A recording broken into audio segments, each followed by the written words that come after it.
तो उसी तरह यहां पर शॉर्ट रन में हमारे पास दो कॉस्ट होता है, राइट। एक आपका होता है टोटल फिक्स कॉस्ट और दूसरा होता है आपका total variable cost.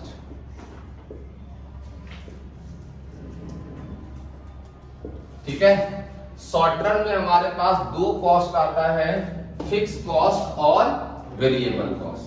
Fix cost को हम कहते हैं स्थिर लागत और वेरिएबल कॉस्ट को कहते हैं परिवर्तनशील लागत।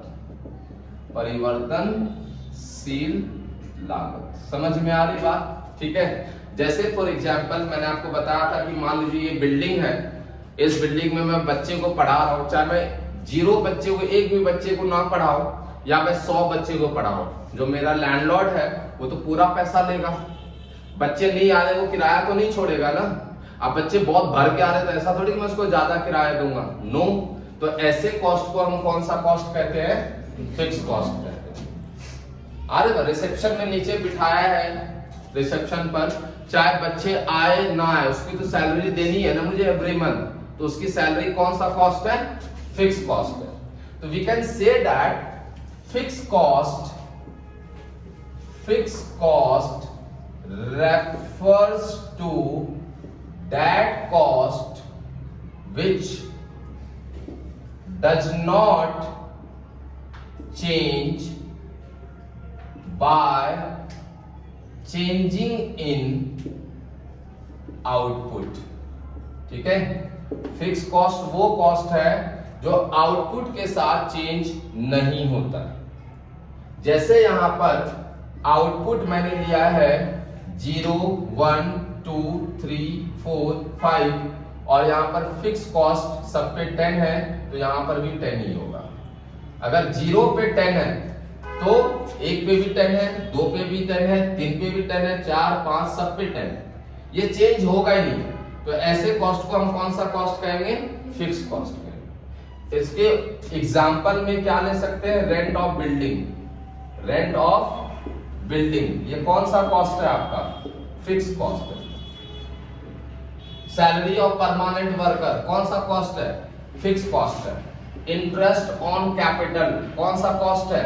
फिक्स कॉस्ट है। मैंने 1 लाख रुपए लोन ले लिया, अब उस पे मैं इंटरेस्ट दे रहा हूं, चाहे मेरे कंपनी का प्रोडक्शन हो या ना हो, क्या वो इंटरेस्ट बैंक वाला छोड़ देगा? नहीं। तो कौन सा कॉस्ट है? वो फिक्स कॉस्ट है। स्थिर लागत, फिक्स कॉस्ट को कौन सा लागत कहते हैं? स्थिर लागत कहते हैं। स्थिर मतलब स्थिर रहेगा, वो चेंज नहीं होगा।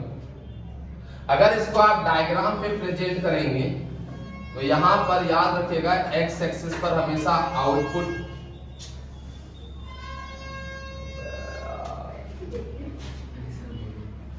एक्स एक्सिस पर आउटपुट को शो करते हैं और वाई एक्सिस पर हम टोटल कॉस्ट को शो करते हैं।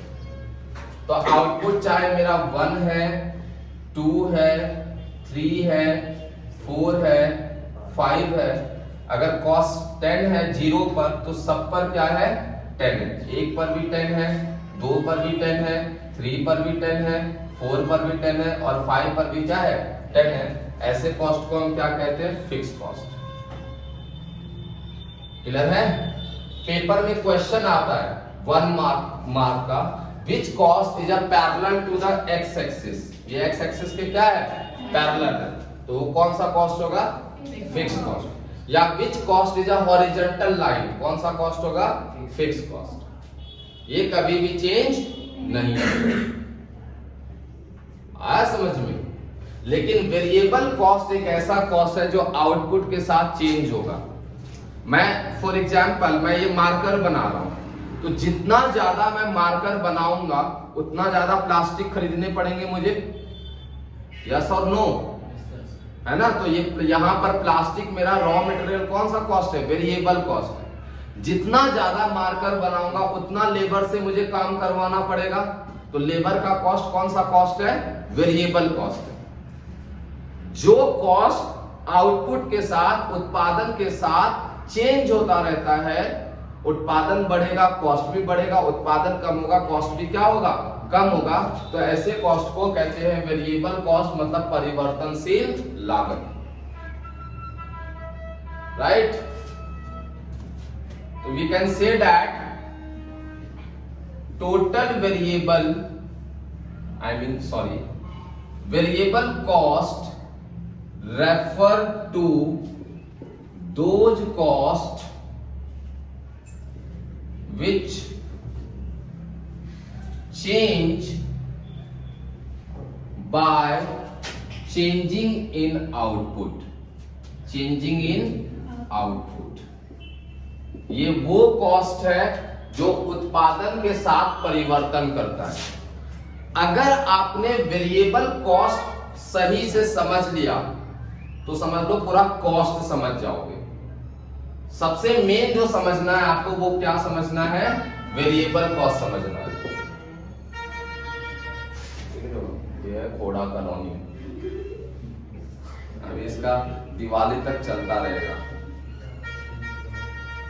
ठीक है, अगर इसको समझ लिए तो पूरा कॉस्ट समझ में आ जाएगा, और इसको नहीं समझे तो ना तुम्हें न्यूमेरिकल समझ में आएगा ना तुम्हें ग्राफ समझ में आएगा। इसका कनेक्शन पिछले चैप्टर से, अगर कोई बच्चा पिछला चैप्टर नहीं भी पढ़ा है तो भी कोई प्रॉब्लम नहीं है, बस ध्यान से समझना।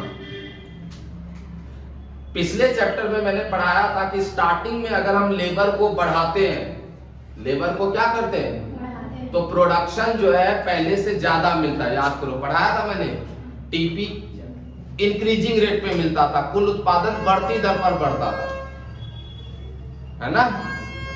और अगर प्रोडक्शन को फिर अगेन बढ़ाते थे तो टीपी घटती दर पर मिलता था, कुल उत्पादन क्या होता था? घटता था। ठीक है, तो ये याद रखना, जब आपको एक लेबर को बुला रहे हो, वो मान लीजिए 10 यूनिट को प्रोड्यूस करके दे रहा है, और दूसरा लेबर बुला रहे हो वो तुम्हें 15 यूनिट का प्रोड्यूस करके दे रहा है, दूसरा वाला, तो क्या हुआ? आपका कॉस्ट कम हो गया ना, क्योंकि पहला वाला लेबर को 500 रुपए आपको मजदूरी दे रहे थे, वो 10 यूनिट प्रोड्यूस करके दे रहा है, और दूसरे वाले लेबर को भी 500 मजदूरी दे रहे हो, लेकिन वो कितने का दे रहा है? 15 यूनिट का। तो आपका कॉस्ट क्या आएगा? कम आएगा ना, क्योंकि वो ज्यादा प्रोड्यूस करके दे रहा है। तो टोटल वेरिएबल कॉस्ट में क्या होता है? पहले अगर यहां पर मैंने आउटपुट लिखा है 0 1 2 3 4 5 6, तो याद रखिएगा 0 अगर मैं कुछ भी प्रोडक्शन नहीं कर रहा हूं, मैं मार्कर का प्रोडक्शन ही नहीं कर रहा हूं, तो क्या प्लास्टिक की जरूरत है? क्या लेबर की जरूरत है? तो यहां पर वेरिएबल कॉस्ट क्या आएगा? 0। आ रही बात समझ में? अब एक पे मान लीजिए अगर 10 आ रहा है तो 2 पे 20 नहीं आएगा, पहले कम आएगा, ये याद रखना। पहले कॉस्ट क्या आएगा? कम, 10 से कम मतलब 18। फिर कितना आया? 24। पहले देखो मैंने कितना बढ़ाया? 8 बढ़ाया, फिर मैंने कितना बढ़ाया? 6 बढ़ाया। पहले मैं कम बढ़ा रहा हूं, अब मैं ज्यादा बढ़ाऊंगा। अब 6 बढ़ाया ना, अब मैं 8 बढ़ाऊंगा। 24 और 8 कितना हो गया? 32। अब मैं 10 बढ़ाऊंगा, 32 10 कितना हो गया? 42। अब मैं 15 बढ़ाऊंगा, 42 और 15 कितना हो गया? 57। तो याद रखना, टीबीसी में पहले कम बढ़ाना है और फिर क्या करना है? ज्यादा बढ़ाना है। रीजन क्या है? Law of variable proportion. कारण क्या है इसका कि सर ऐसा क्यों कि पहले कम फिर ज्यादा? तो reason law of variable proportion, क्योंकि हमने पिछले चैप्टर में पढ़ा था कि पहले प्रोडक्शन जब आपको इंक्रीजिंग रेट पे मिलेगा तो कॉस्ट आएगा कम, अब प्रोडक्शन अगर आपको कम रेट पे मिलेगा डिक्रीजिंग रेट पर तो कॉस्ट आएगा ज्यादा। क्लियर है? अब इसको अगर डायग्राम पे प्रेजेंट करते हैं, एक्स एक्सिस और वाई एक्सिस, यहां पर हमने आउटपुट को शो किया है और यहां पर टोटल वेरिएबल कॉस्ट को। तो पहले डिक्रीजिंग रेट पे बढ़ेगा तो डायग्राम ऐसा बनता है, और जब इंक्रीजिंग रेट पे बढ़ेगा तो ऐसा बनता है। तो टीबीसी का कर्व ऐसा होगा। ठीक है, रिवर्स एस शेप का। कौन सा शेप का? एस ऐसा होता है, रिवर्स एस ऐसा होगा। ठीक है, यहां से यहां तक जो है वो क्या हो रहा है? डिक्रीजिंग रेट पे इंक्रीज हो रहा है, और यहां के बाद क्या हो रहा है? इंक्रीजिंग रेट पे इंक्रीज हो रहा है। आप इस वैल्यू को पुट करो, अपने आप डायग्राम ऐसा बनेगा, पुट करके देख लो, कोई प्रॉब्लम नहीं। बोलो आया समझ में? ईमानदारी से बताना, नहीं आया मैं दोबारा बता दूंगा। अब बात करते टोटल कॉस्ट के बारे में। सिंपल जब हमने बात किया कि दो ही कॉस्ट हमारे पास है, एक फिक्स कॉस्ट है और दूसरा वेरिएबल कॉस्ट है। फिक्स कॉस्ट, वेरिएबल कॉस्ट, तो इसका मतलब दोनों को जोड़ दो, टोटल कॉस्ट हो गया। सिंपल, अरे बात समझ में। तो we can say that total cost refers to sum of fixed and variable cost। ठीक है, फिक्स कॉस्ट और वेरिएबल कॉस्ट के सम को हम क्या कहते हैं? टोटल कॉस्ट कहते हैं। मतलब कुल लागत से अभिप्राय स्थिर तथा परिवर्तनशील लागत के जोड़ से। समझ में आ रही बात? क्लियर है? अब ध्यान से समझिए। यहां पर मैंने लिया है आउटपुट 0 1 2 3 4 5 6, यहां टोटल फिक्स कॉस्ट। ये तो सेम रहेगा, सब पर चेंज नहीं होता है, अभी हमने पढ़ा। क्लियर है? और टोटल वेरिएबल कॉस्ट 0 पे कितना होगा? 0, 10 पे मान लीजिए 10 है, 2 पे 18 है, 24 है, फिर 32 है, फिर 42 है, फिर फॉर एग्जांपल 16। तो मैंने क्या बोला कि total cost refers to sum of fix cost and variable cost. मतलब टोटल कॉस्ट जो होगा, टोटल कॉस्ट जो होगा वो किसका सम है? फिक्स कॉस्ट का और वेरिएबल कॉस्ट का, दोनों का सम। क्लियर है? तो टोटल फिक्स कॉस्ट 10 और 0 कितना हो जाएगा? 10 और 10 20, 10 और 18 38, 10 और 20 सॉरी 28, 10 और 24 34, 10 और 32 42, ठीक है, 10 और 42 52 और 10 और 60 70। आगे बात समझ में? अब अगर हम टोटल कॉस्ट को डायग्राम पे प्रेजेंट करते हैं, ध्यान से समझिए। यहां पर एक्स एक्सिस है और यहां है वाई एक्सिस। यहां पर हमने शो किया किसको? आउटपुट को, और यहां हमने शो किया है टोटल कॉस्ट को। इधर ध्यान दो, पहले हमने ऑलरेडी देख लिया कि हमारा जो टीएफसी है वो ऐसा होता है, हॉरिजॉन्टल लाइन। टीएफसी कैसा होता है? हॉरिजॉन्टल होता है। ठीक है, इधर ध्यान दो भाई, रुक जाओ यार, रुक जाओ, इसको समझ जाओगे फिर लिखते रहना। हॉरिजॉन्टल होता है। और अभी हमने पढ़ा कि टीवीसी रिवर्स एस शेप का होता है, यही बताया ना मैंने आप लोगों को।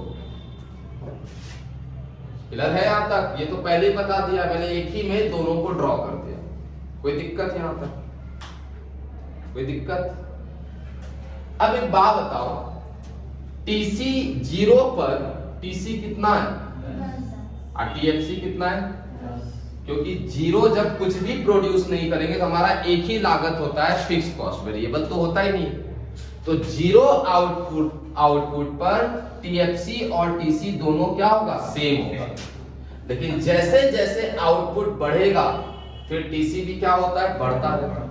अब आप ध्यान से देखें तो टीसी और टीवीसी के बीच में जो गैप है वो जरा बताएंगे कितने कितने का गैप है?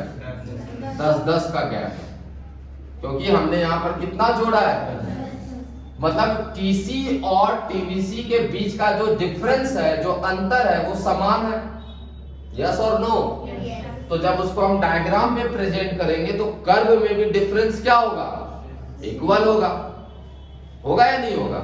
जब यहाँ पर न्यूमेरिकल में डिफरेंस सेम है तो कर्व में भी डिफरेंस क्या होगा? तो ये आपका टीवीसी के तरह ही बनेगा, पहले ऐसा फिर ऐसा।